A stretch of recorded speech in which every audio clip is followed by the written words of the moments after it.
versículo 1 de Romanos 13, Paulo diz assim: toda alma esteja sujeita às autoridades superiores, porque não há autoridade que não venha de Deus. E as autoridades que foram e as autoridades que há foram ordenadas por Deus. Por isso, quem resiste à autoridade, resiste à ordenação de Deus. E os que resistem trarão sobre si mesmos a condenação.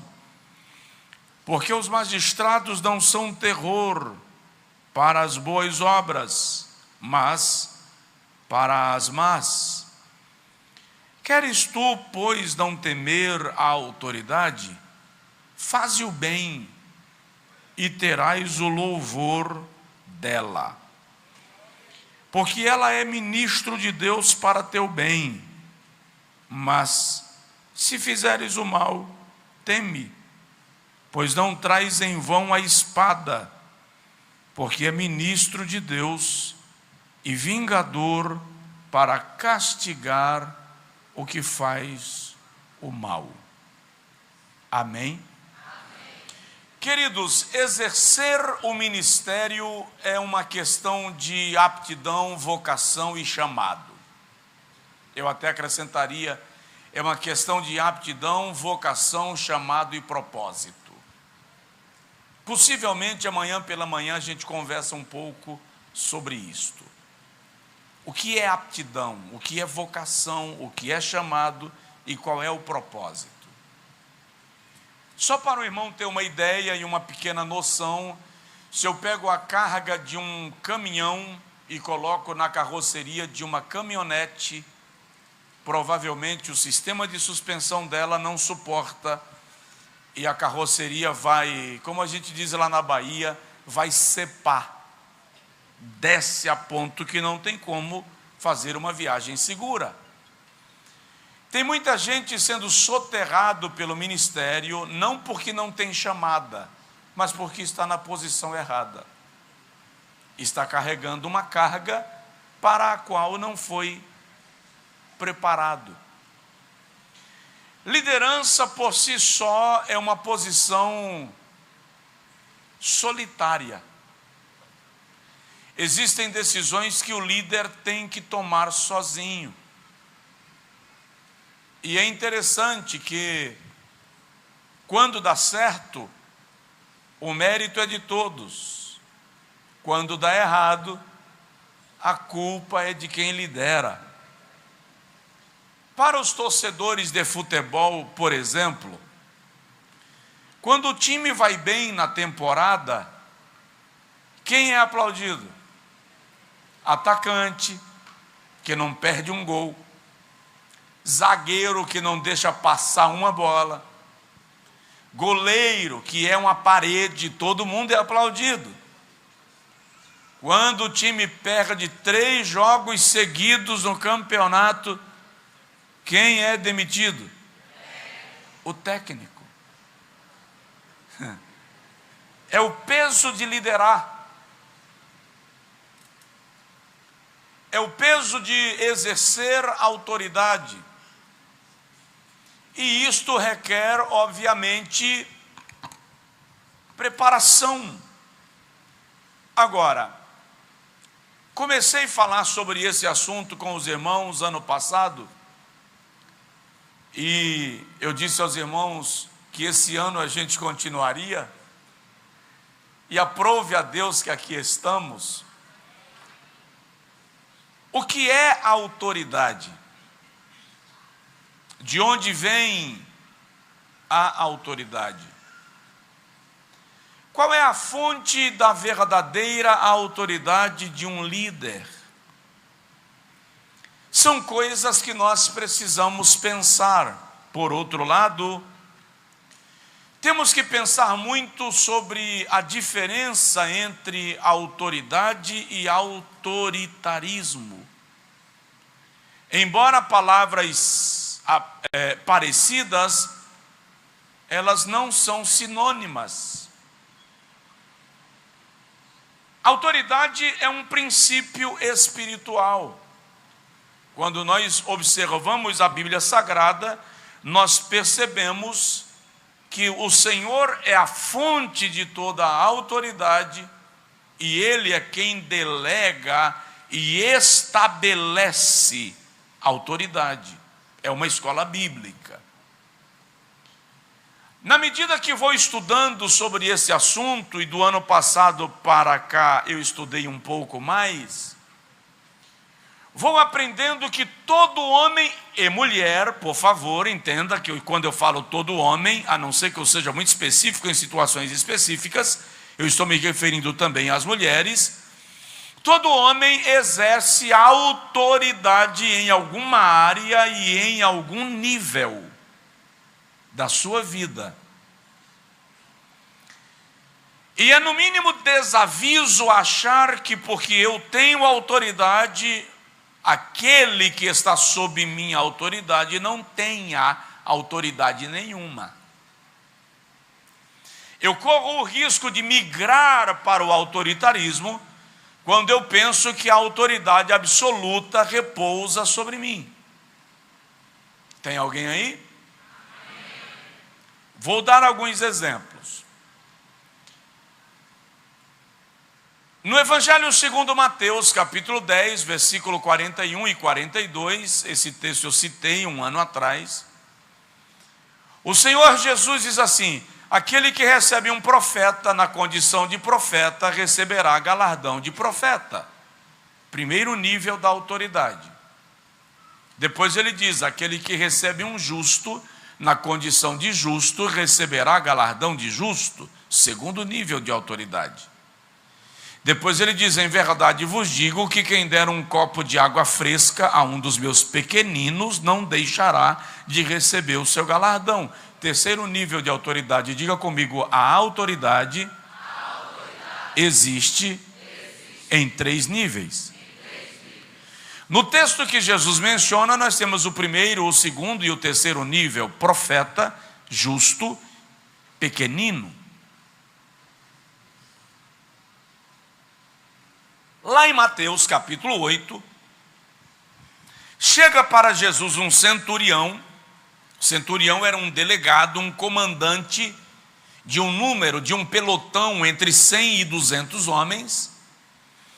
E ele diz para Jesus: o meu servo está doente, a doença é grave, eu te rogo que o Senhor o cure.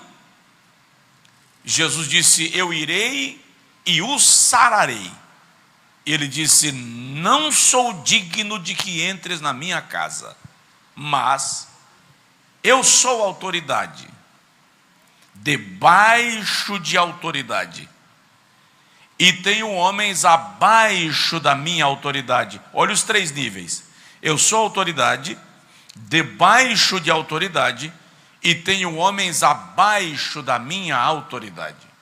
Então todo líder precisa que alguém tenha autoridade sobre a sua vida, e ele vai exercer autoridade sobre a vida de alguém. Quem não está debaixo de autoridade não tem autoridade para exercer autoridade. Ficou claro? Quando um líder entende que ele já cresceu a tal ponto que ele não deve mais responder a ninguém, ele já entrou numa zona de perigo muito sensível. Porque quando não estamos mais debaixo de autoridade, perdemos a autoridade para exercer a autoridade. Então o centurião diz a Jesus: eu sou uma autoridade debaixo de autoridade e tenho homens abaixo da minha autoridade. Se o Senhor disser uma palavra, o meu criado sarará.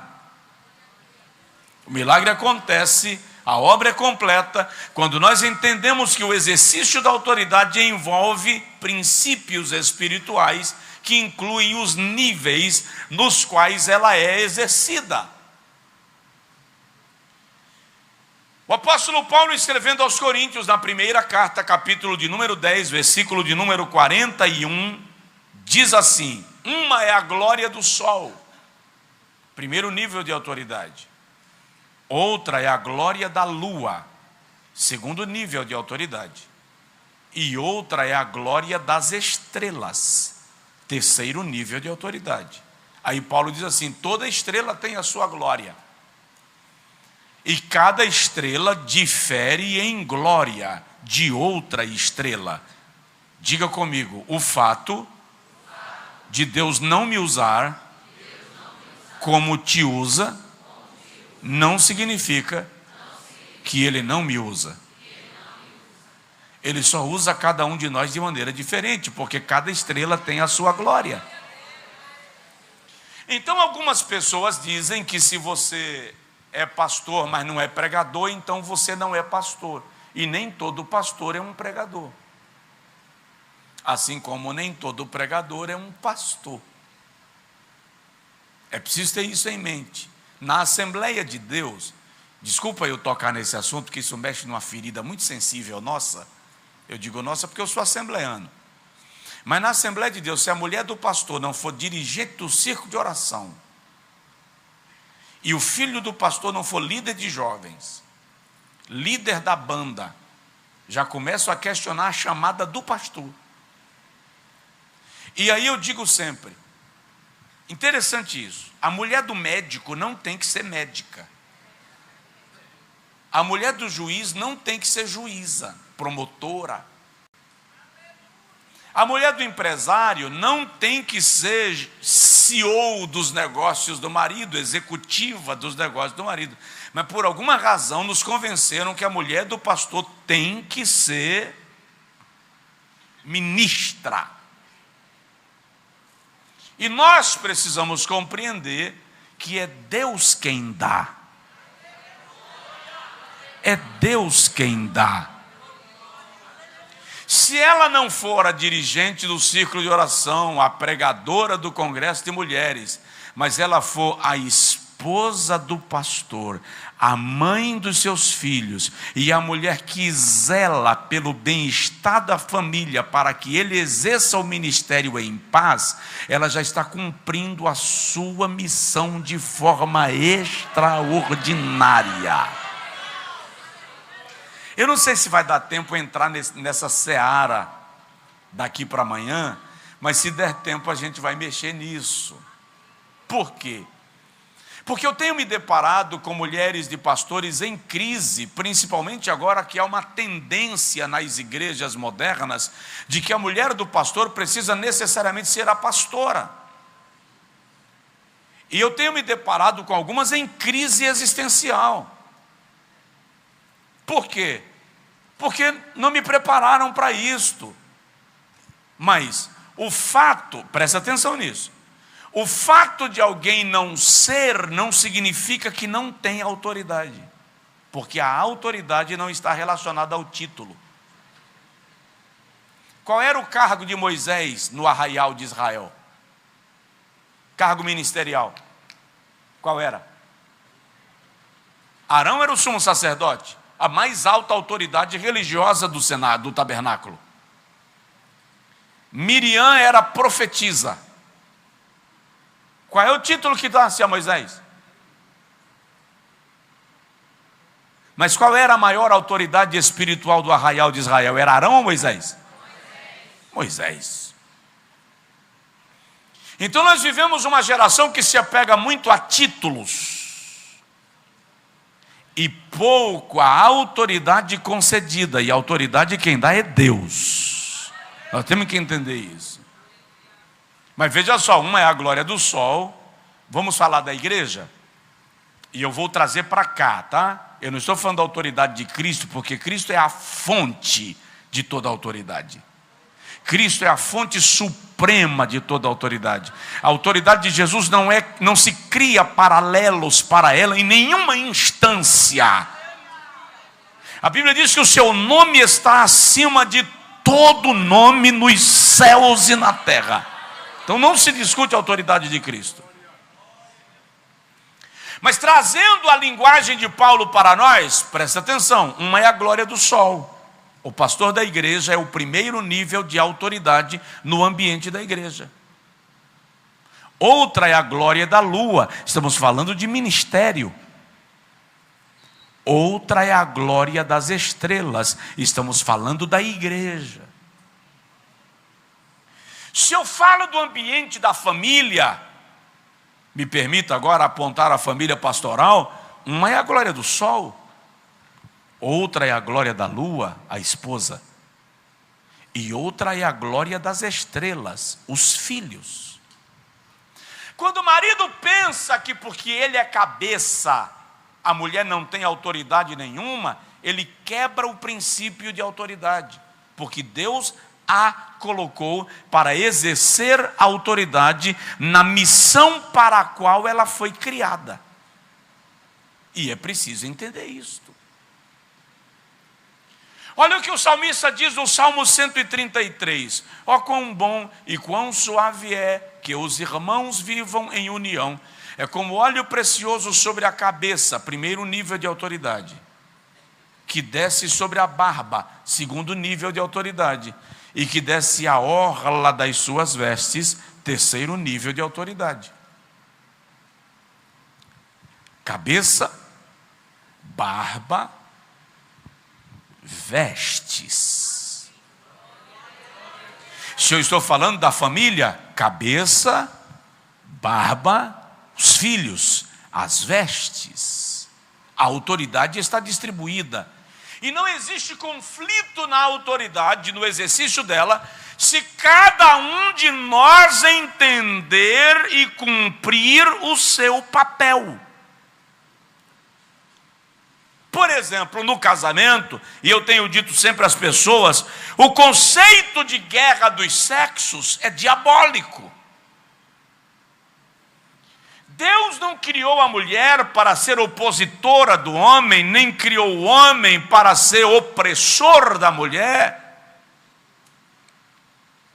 Ele definiu muito claramente missões, papéis, posições.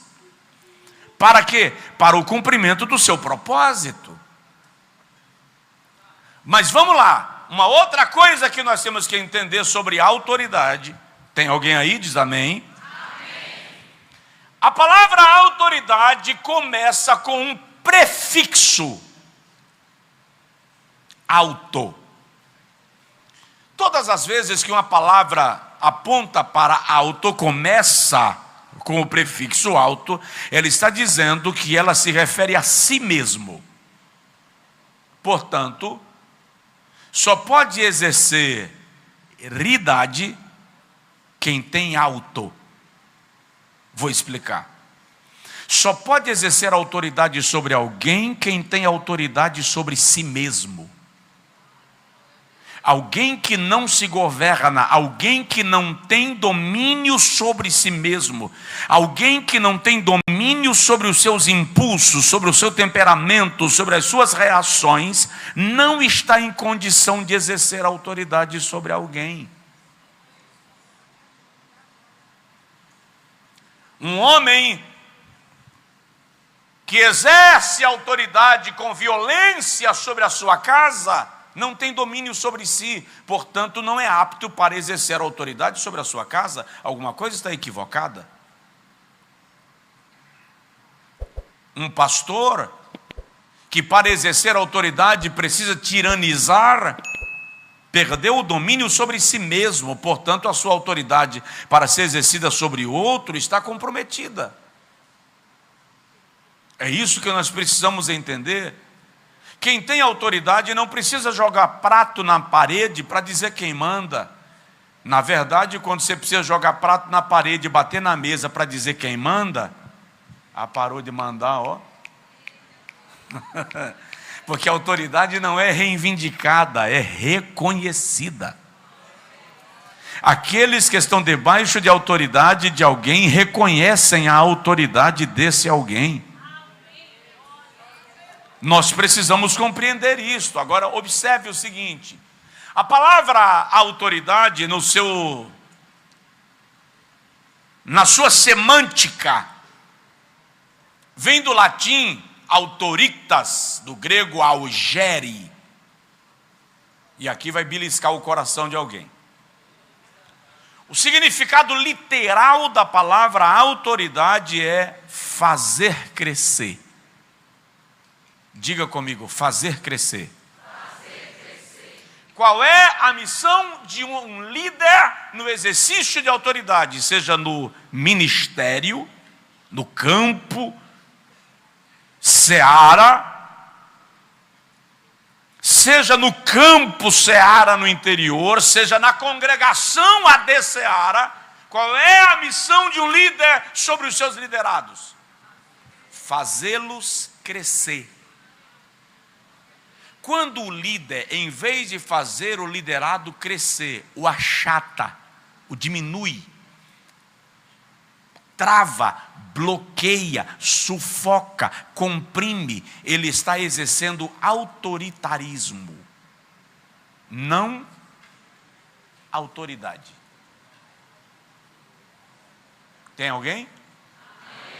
Então, se eu estou exercendo autoridade, as pessoas sob minha autoridade precisam crescer, precisam melhorar. Os meus filhos debaixo da minha autoridade precisam crescer, melhorarem. É como um maestro que se coloca diante de um coral, de uma orquestra, para extrair o melhor do corista, para extrair o melhor do músico. E é interessante que se o corista errar, o maestro não pode ir para lá e ocupar o lugar do corista. Ele tem que extrair o melhor nos ensaios, na preparação, identificar as limitações e debilidades, inabilidades, mas ele não pode, no meio da apresentação, dizer para o corista: saia que eu vou ocupar o seu lugar. Na verdade, o maestro não canta em nenhuma das vozes, não toca em nenhum dos instrumentos, porque ele é um garimpador de talentos. O seu papel é descobrir o melhor talento naquela rocha e extrair o melhor daquele que está debaixo da sua autoridade. Quando para exercer autoridade eu tenho que diminuir o meu obreiro, a minha esposa, o meu filho, o meu funcionário, eu estou exercendo autoridade de forma distorcida. Se para me sentir com autoridade eu tenho que humilhar o outro, a autoridade está sendo exercida de maneira distorcida. Então, o meu papel como líder no exercício da autoridade é fazer crescer. E uma das coisas que o Senhor requer de nós é que nós confiemos em sua salvação e obedeçamos à autoridade. Presta atenção nisso. O servir a Cristo só acontece quando eu aceito me submeter à autoridade. É tanto que todos aqueles que começaram a andar com Jesus passaram a obedecer à sua autoridade. Daí ele diz: se alguém quiser vir após mim. Eu acho esse versículo um versículo extremamente desaforado. Porque Jesus está dizendo assim: não estou chamando ninguém, não estou obrigando ninguém, é se quiser.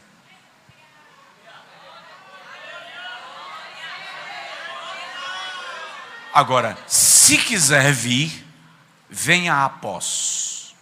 Por que após?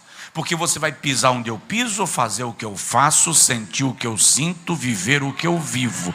Você vai estar debaixo da minha autoridade. Não existe discipulado cristão sem exercício e prática de autoridade. Então, se eu sou pastor, mas eu quebro a autoridade que está sobre mim, eu estou desautorizado de exercer a autoridade que me foi delegada. Porque eu não estou caminhando debaixo da autoridade que está sobre mim. Esta é uma verdade que não pode ser questionada, que não pode ser discutida. Essa questão da autoridade é tão séria que, presta atenção, tem gente que pensa que o mundo espiritual é desorganizado. Tem gente que pensa que o inferno é um ninho de barata tonta fugindo de veneno. Olha só, irmãos, o mundo espiritual é organizado, os demônios são organizados. O que é isso, pastor? Sim, Jesus diz que Satanás não luta contra Satanás. Muito incrível que a gente briga uns contra os outros. Jesus diz que Satanás não luta contra Satanás. É incrível que a gente persegue, igreja, uma persegue a outra. É triste, mas está sendo transmitido, pastor, não conta essas coisas. É triste, mas é verdade. Mas aí Jesus diz que um reino dividido não subsiste. E aí quando você vai estudar sobre hierarquia no mundo espiritual, você percebe que existem querubins, arcanjos, serafins, principados, potestades, dominadores. Isso aqui é hierarquia. Quando a Bíblia fala de Satanás, de uma época na eternidade que ele era querubim ungido para proteger. Quem são os querubins das hostes angelicais? São guardiães dos oráculos de Deus. Os querubins são guardiães dos tesouros de Deus. Preste atenção nisso, que quando Adão peca e o Senhor o tira do Éden, ele colocou querubins para guardar o caminho da árvore da vida. O Senhor manda Moisés construir a arca, colocar dentro da arca as tábuas da lei, a vara com a amostra a vara florescente de Arão, o vaso com a amostra do maná, e o Senhor diz a Moisés: coloca querubins sobre a tampa, o propiciatório, olhando para dentro, um de frente para o outro, guardando o que está lá. Se o irmão olhar a Bíblia, os únicos seres angelicais que estão diretamente ligados ao trono são os querubins. Ezequiel 1, Apocalipse 4, eles estão passando pelo trono do Criador. Ezequiel 28 diz que ele, a quem nós conhecemos como Satanás, fora criado querubim, ungido para proteger. Aí, nós temos Miguel, que não é o único arcanjo. Daniel diz que Miguel é um dos principais, Daniel 10. Quando Daniel fica brigando com o príncipe, quando Miguel fica lutando contra o príncipe do rei da Pérsia, para trazer a resposta da oração de Daniel, o anjo que chega a Daniel diz: Deus enviou Miguel, um dos primeiros, um dos principais, mas está subindo o príncipe do rei da Grécia, e eu terei que voltar para pelejar contra ele, por causa do teu povo. Então, Miguel é arcanjo.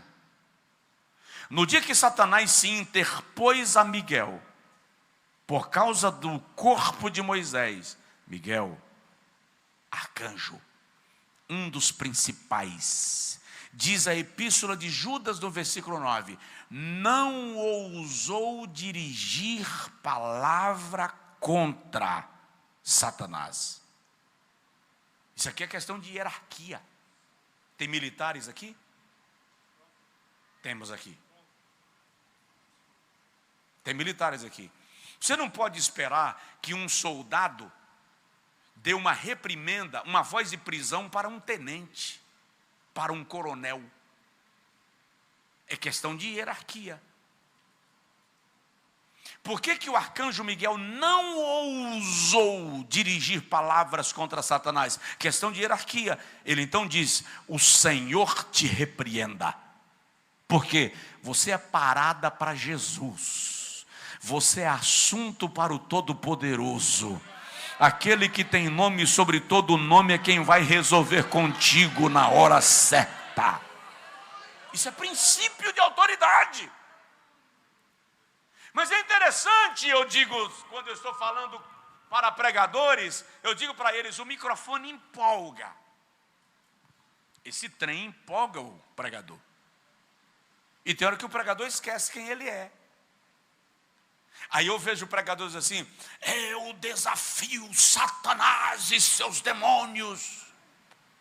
Para quê?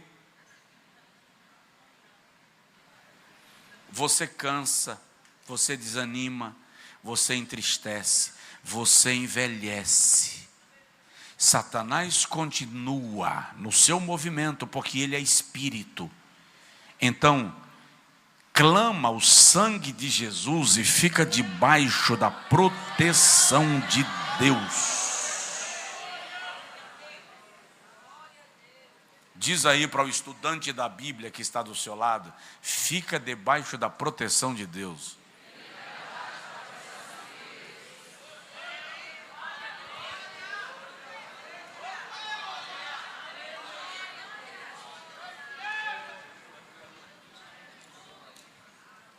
E debaixo de autoridade. Vamos lá. Se alguém estiver anotando, anota assim: a fonte da autoridade. A fonte de toda a autoridade espiritual é o próprio Deus.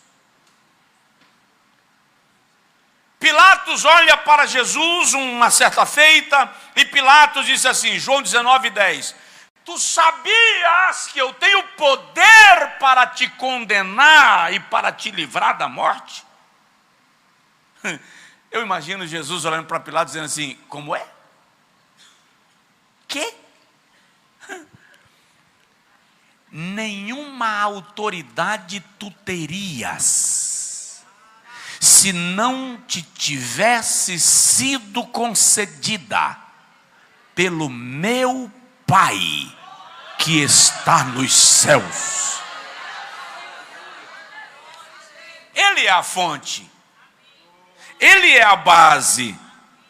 A Bíblia diz no Salmo 103, versículo 19, que Ele estabelece reis, Ele estabelece tronos, Ele estabelece governos.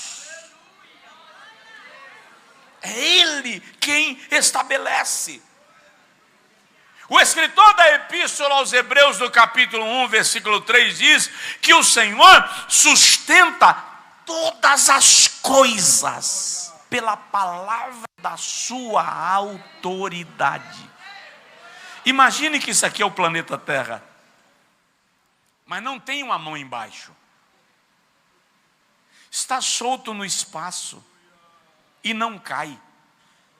Por que não cai? Porque o Senhor disse assim: fica aí e faz o movimento da rotação, conforme o que eu estou planejando.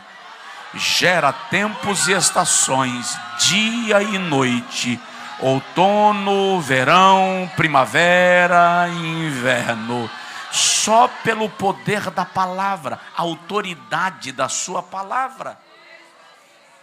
Jó capítulo 37, 38, 39 e 40. Eu chamo esses capítulos de os capítulos da grandeza de Deus, porque ele diz assim a Jó: ô Jó, eu digo a relva, brota, e ela brota.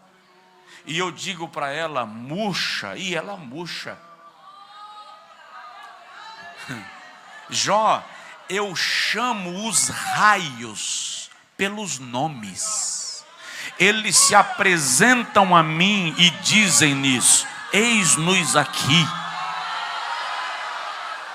E eu lhes digo: caiam no deserto ou em alto mar, mas não nas cidades onde há habitantes, para que não haja mortandade sobre a terra.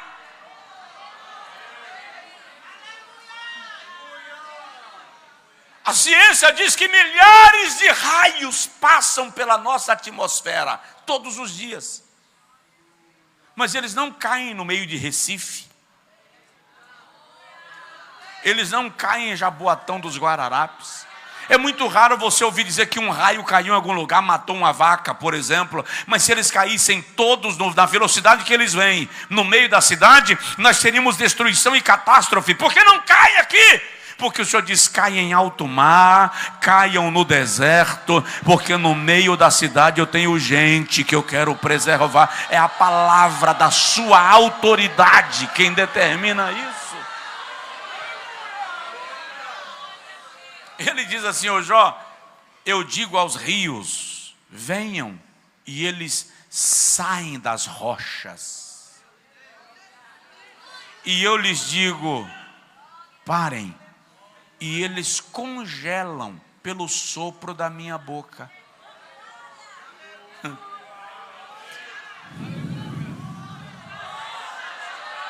O rio congela. Daqui a 60 dias você vai à Europa e você vai caminhar sobre os rios. Meu filho, criança, estávamos na Alemanha e ele saiu caminhando em cima de um rio congelado. Quando ele voltou, ele disse assim: eu posso dizer que andei sobre as águas. Pode mesmo. Porque o Senhor sopra e as águas congelam. Isto é fonte de autoridade. Toda autoridade que há no mundo, portanto, provém de Deus. Ninguém tem autoridade por conta própria, é o Senhor quem a concede. E o que nós precisamos entender é que existem dois tipos de autoridade: a autoridade direta, que é o próprio Deus, e a autoridade delegada, aqueles que recebem autoridade. E presta atenção, todo aquele que exerce autoridade está representando a Deus, e se exerce de maneira distorcida, vai responder diante de quem a delegou. Vamos mais um pouquinho? Podemos? Dá conta? Dá um toque no vizinho para ver se ele não está dormindo.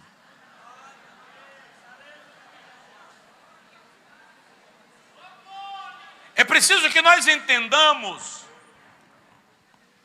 que a autoridade espiritual é um princípio divino. E já que é um princípio divino, temos que tomar muito cuidado para não nos tornarmos obedientes a um princípio satânico. O que eu quero dizer com isso?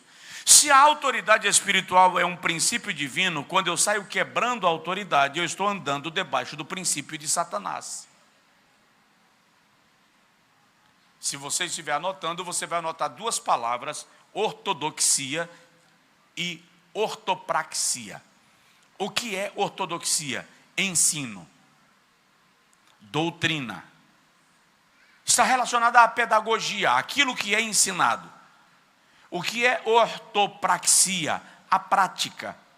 Então observe, eu corro um sério risco de permanecer na ortodoxia de Cristo, na ortodoxia cristã, ou seja, eu creio na doutrina cristã, mas na ortopraxia eu estou fazendo a vontade do diabo.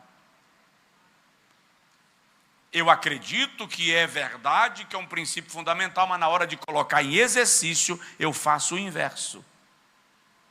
E um dos segredos da igreja primitiva é que eles permaneciam. Diga comigo, permaneciam. Permaneciam em quê? Na doutrina. Permanecer ali é dar sequência, é fazer aquilo que é ensinado.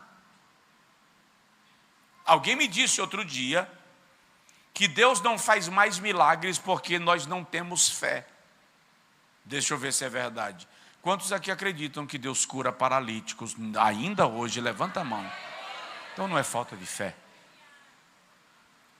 Então é porque a igreja não ora mais. Aí eu falei com ele: se tu não ora é um problema teu, não fica atribuindo tua preguiça para ninguém. Porque eu conheço gente que ora e ora. Então não é falta de oração. E por que Deus fazia na igreja primitiva e não faz mais hoje? Atos 2, 42 e 43. Diz assim, e perseveravam na doutrina dos apóstolos, e na comunhão, e no partir do pão, e nas orações, e em toda a alma havia temor. Vem comigo. E perseveravam, diga comigo, na doutrina dos apóstolos, na comunhão, no partir do pão e nas orações, e em toda a alma havia temor. Havia 5 coisas que aconteciam na igreja primitiva antes dos milagres. Quais, pastor? Doutrina, comunhão, partir do pão, orações e testemunho. Temor.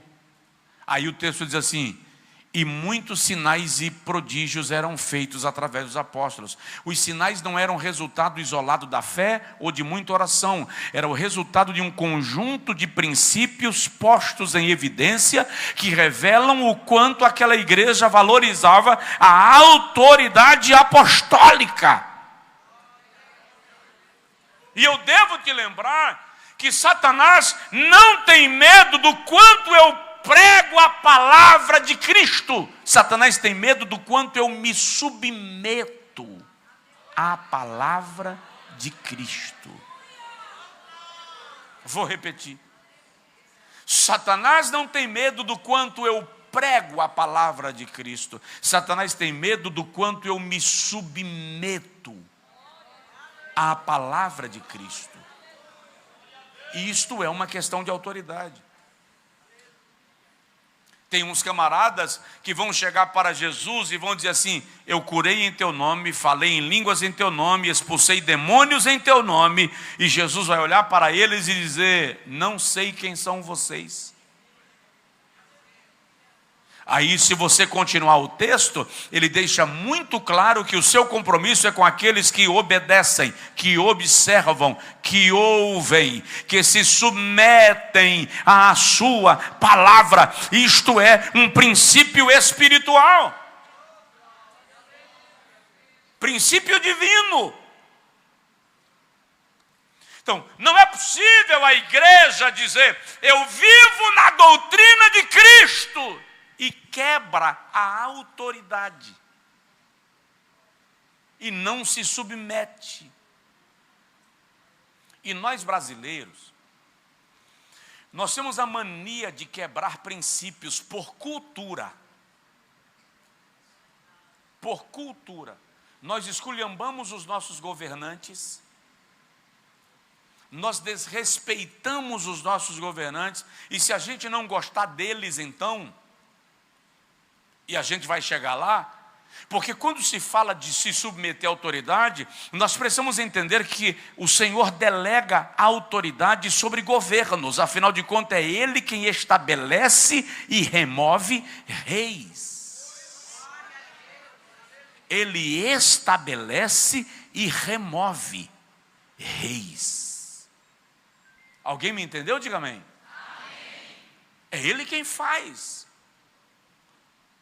Nós quebramos regras de forma incrível. Estamos sempre resolvendo as nossas coisas na base do jeitinho. Sempre arrumando um jeito de lograr êxito driblando alguém. Muitas vezes passando alguém para trás. Cortando a fila. E não identificamos quando estamos perdendo bênçãos, porque estamos quebrando a autoridade. Entende? Precisa ser mais claro ou não? Precisa não, né? Quando eu tomo a vaga de alguém, eu deixei alguém para trás.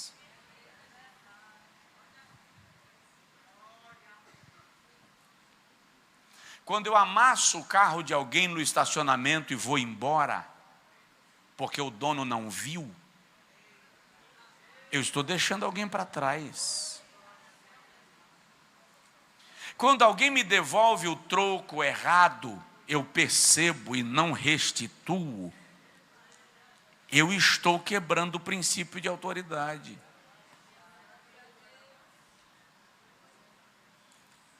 Quando eu combino algo contigo e depois eu dou um jeitinho de te deixar solto no mundo e te dou um zigue, eu estou quebrando o princípio de autoridade. Ninguém viu. A pessoa percebeu que foi prejudicada e não reclamou. Presta atenção, tu vai pagar essa conta. Eu estava num restaurante em Los Angeles, pastores, e eu pedi um prato baseado na foto. Na foto o prato estava bonito. Isso que era aquele. Quando o prato chegou na mesa, não tinha nada a ver com a foto. Aí eu falei assim, nada a ver. O garçom voltou e fez, I'm sorry. Desculpa, não entendi. Eu disse a ele, o prato que eu pedi não tem nada a ver com... Ele pediu perdão e recolheu o prato. Ele pegou o prato e levou.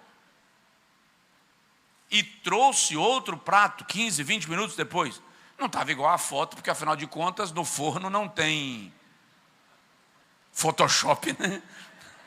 Mas estava mais bonito. Comi. Quando eu pedi a conta, veio a conta de todo mundo, mas não veio a minha.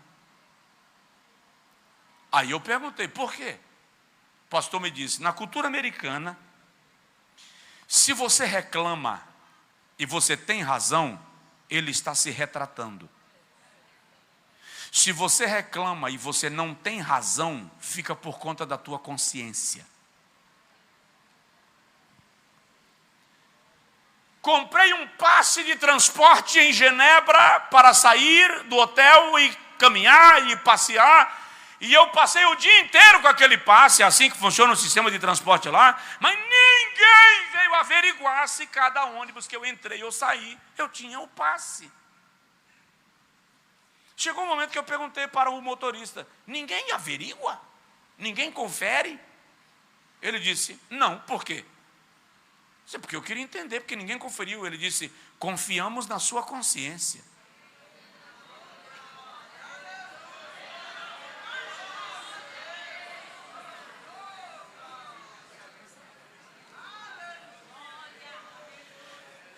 Então aquele jeitinho que você dá que rouba a consciência de alguém, presta atenção, a conta vai chegar.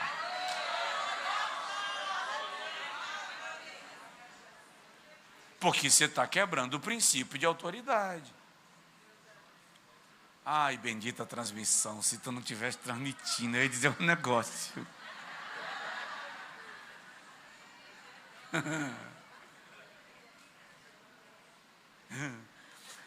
Quanto foi, irmão?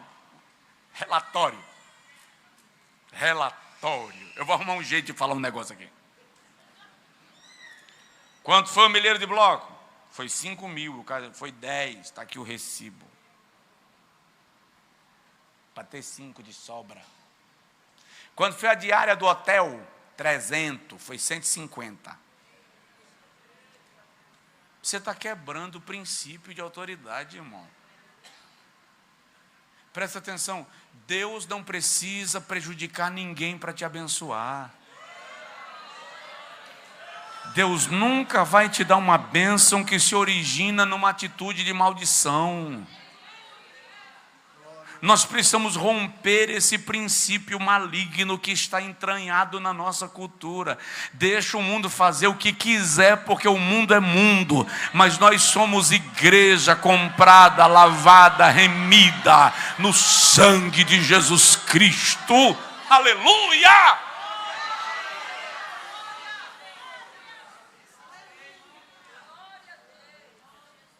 Preguei num congresso de missões uma certa feita, não faz muito tempo, numa cidade de Goiás.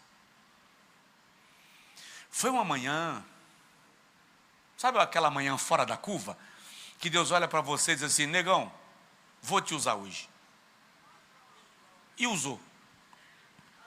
Quando eu desci, só estava o bagaço. Mas usou. A glória é dele, a honra é dele, o poder é dele, a unção é dele. Quando eu vou descendo do púlpito por uma sala que tinha atrás do púlpito, tem uma senhora aos prantos. Ela disse, eu estava acompanhando o culto pelo rádio, sou católica. Ouvi a sua pregação, eu fui em casa e peguei tudo que eu tenho de ouro e trouxe para dar para missões. ela estava com a mão assim de ouro. O irmão que estava atrás de mim me cutucou e disse: pega para tu, é teu, é Deus te dando. Eu olhei para ele assim: como é, irmão? Quem pregou foi você, varão, deixa de ser idiota. Aí eu chamei o obreiro e disse: chama o pastor e o tesoureiro. Ele deu uma beliscada aqui. Disse: besta, Deus está dando para você, foi você que pregou. Eu disse: chama o pastor e o tesoureiro de missões, por favor. O pastor veio, o tesoureiro veio e disse: essa senhora pegou tudo que ela tem de ouro em casa. Ela continuava chorando. E trouxe para dar como oferta para missões. Senhor, abençoa a tua filha, devolve para ela multiplicadamente. Ajuda os teus servos a aplicarem conforme a tua palavra. Deus abençoe. Saí, fui para o hotel e deixei eles para gerenciar. Aí o irmão foi comigo. No carro, o cão estava infernizando. Porque no carro ele falou assim: quem te garante que eles vão aplicar em missões? Eu disse: agora é problema deles.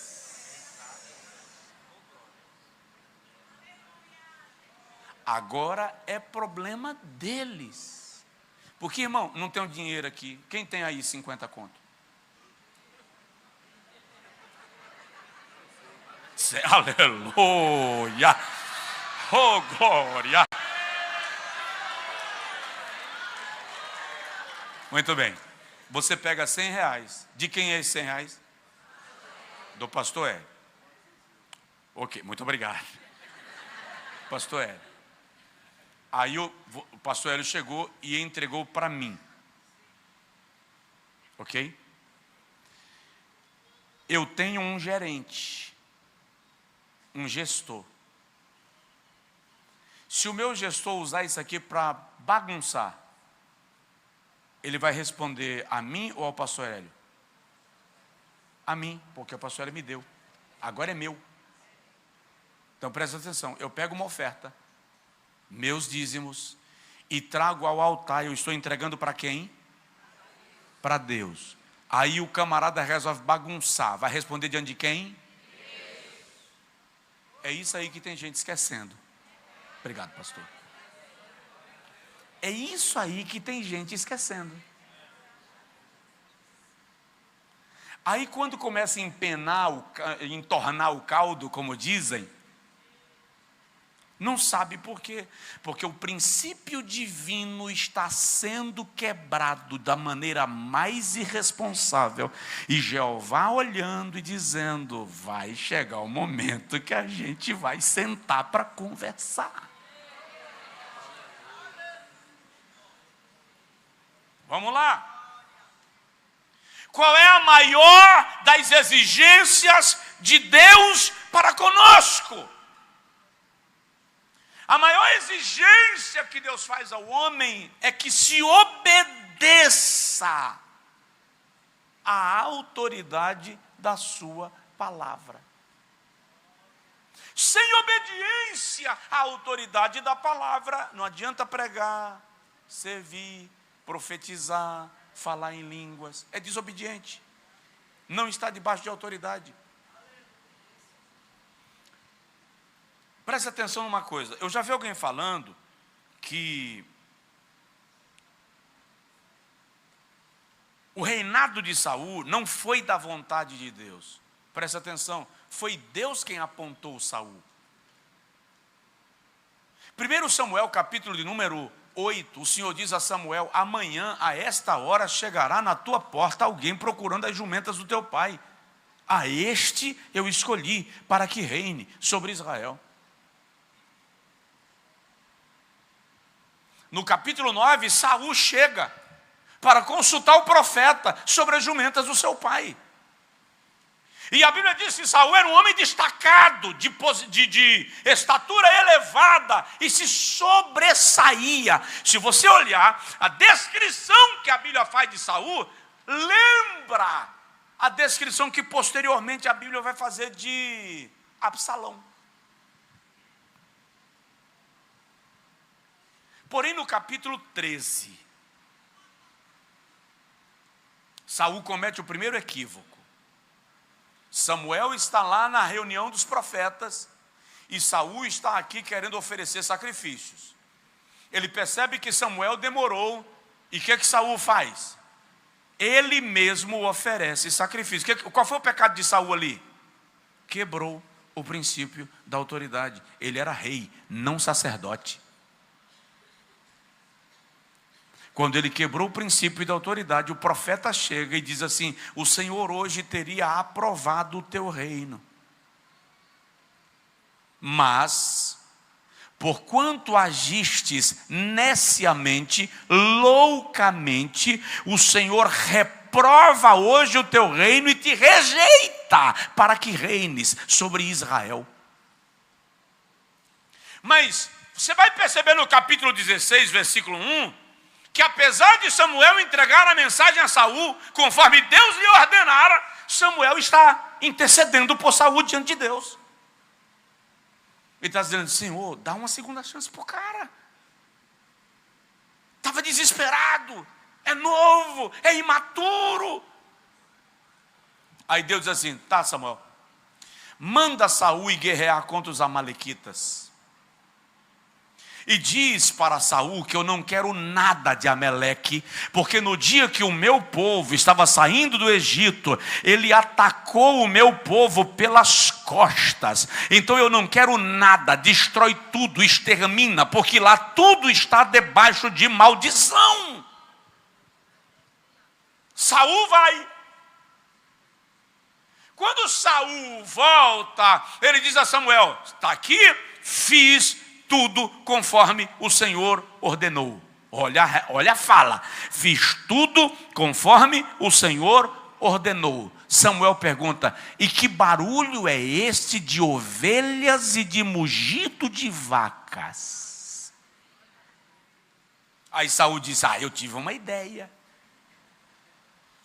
Eu lembrei que Deus requer animais para o sacrifício, e eu peguei o melhor das vacas e o melhor das ovelhas, e eu trouxe para oferecer em sacrifício ao Senhor, e também para servir de honra, eu trouxe o rei Agag. Aí Samuel olha para Saul e diz assim: tu te esquecesses que Deus prefere obediência a sacrifício? Que o Senhor prefere que se obedeça a sua palavra, a que lhe ofereça holocaustos, porque o pecado da desobediência é semelhante à rebeldia, é semelhante ao pecado da feitiçaria. O Senhor, pois, hoje toma o teu reino e entrega para alguém que ele já encontrou e que é melhor do que tu. Qual foi o pecado de Saul?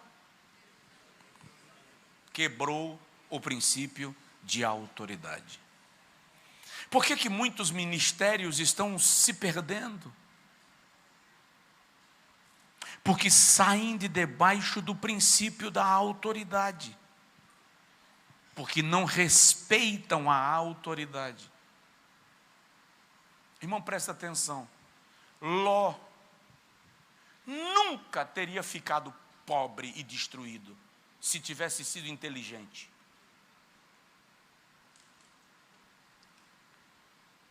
No dia que Abraão chegou para ele e fez assim: ô Ló, nossos pastores estão brigando e isso não é bom. Escolhe a direita e eu irei para a esquerda. Se tu preferires a esquerda, escolhe e eu vou para a direita.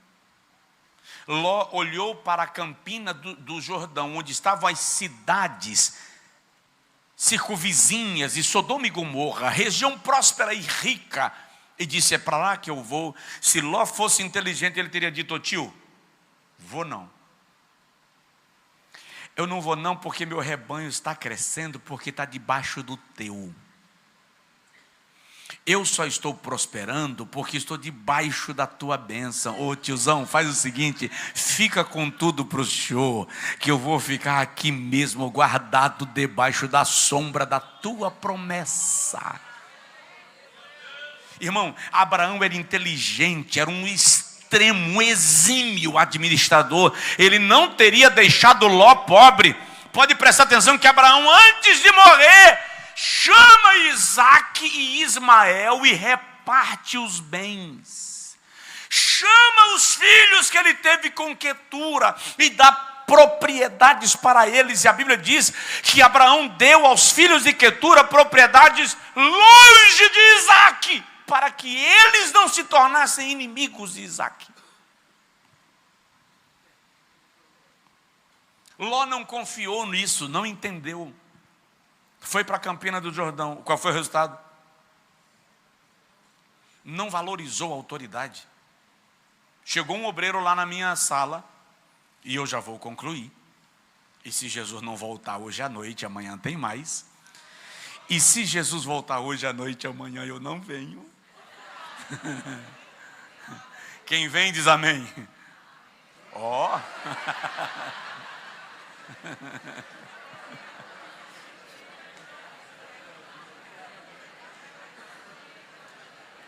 Chegou um obreiro lá na minha sala, um jovem pregador, prega muito.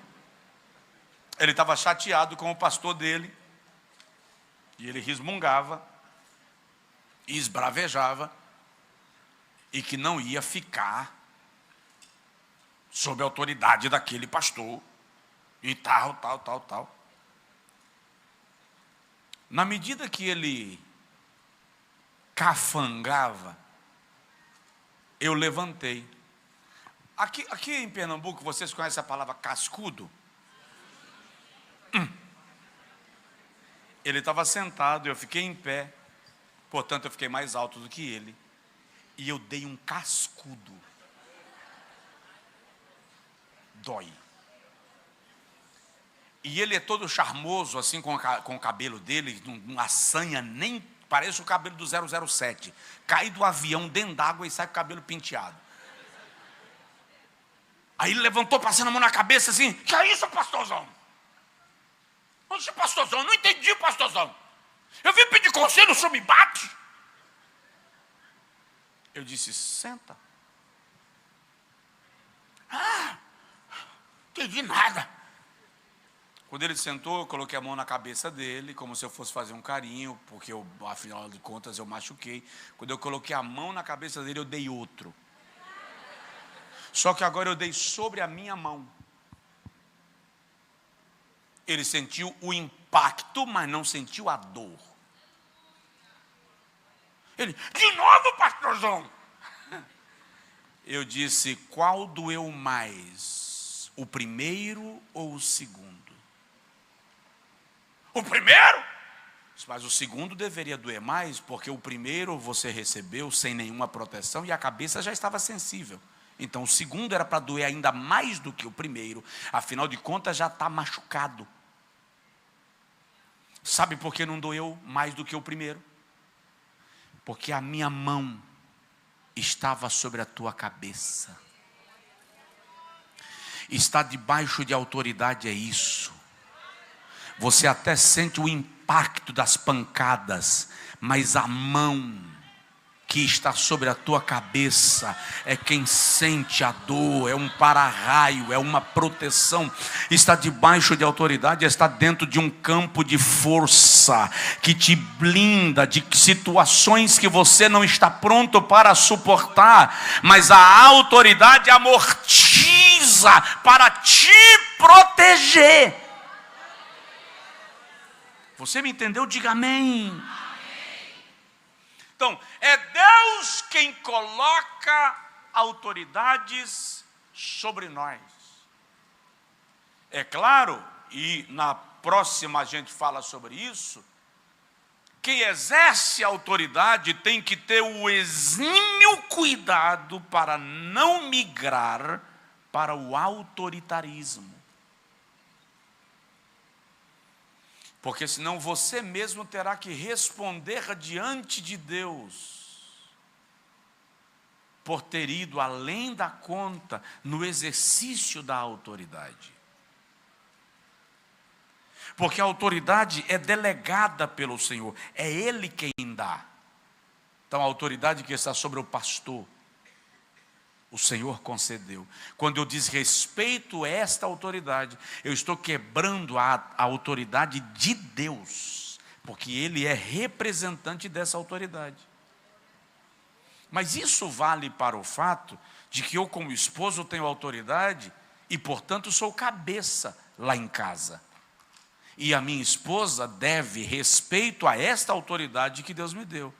Mas quando por causa disso eu acho que posso passar por cima dela porque ela não tem autoridade nenhuma, eu também estou quebrando o princípio de autoridade, porque Deus deu a ela um nível de autoridade.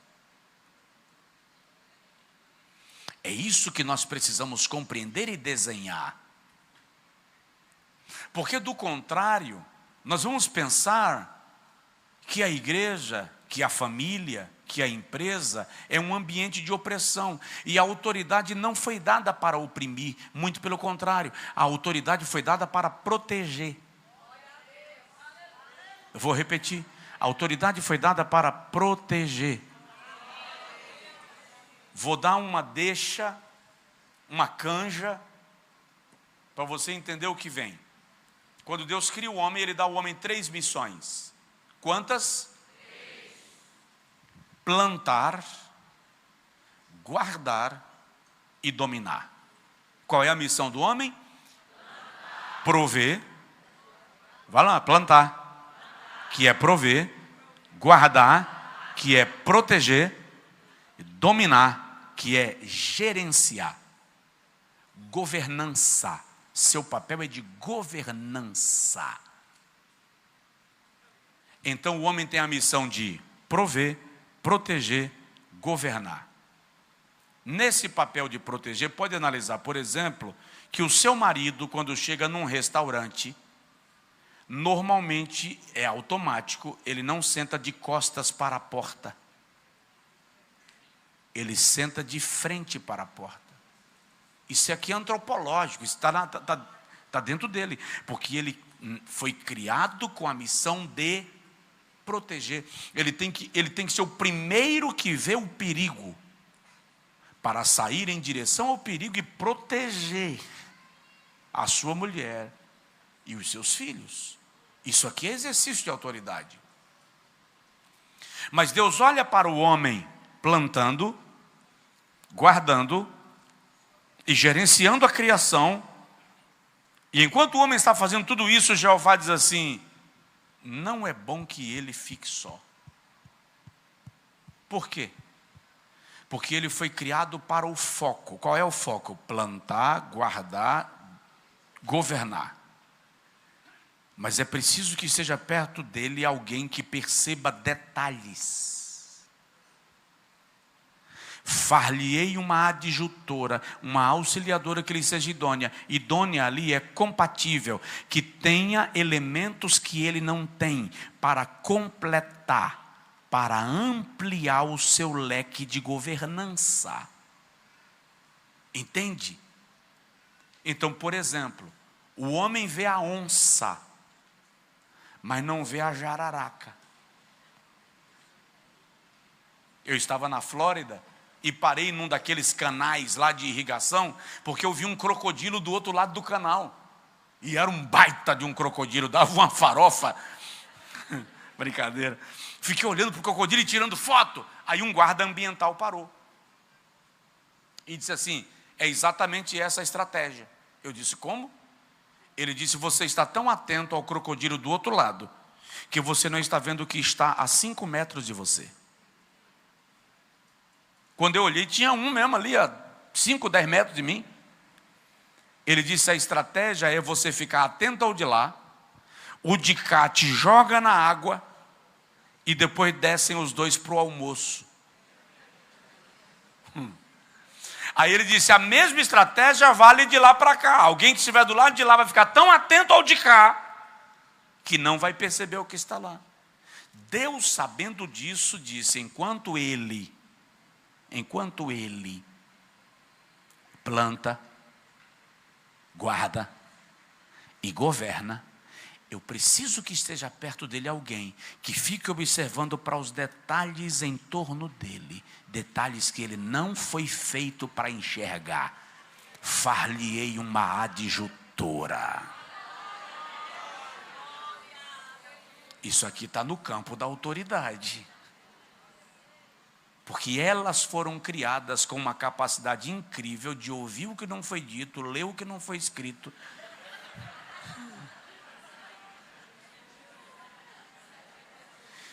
Se isto for usado com sabedoria, se isto for usado com inteligência, e se isto for usado em concordância para o princípio do sacerdócio, não tem quem pare este casal, não tem quem pare esta família, porque a autoridade estará em exercício pleno, cada um cumprindo a sua missão.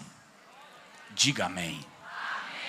Diga comigo: Senhor, guarda minha vida, guarda minha casa e me ensina a exercer sacerdócio e autoridade na tua casa, na minha casa, na minha vida. Amém. Deus abençoe.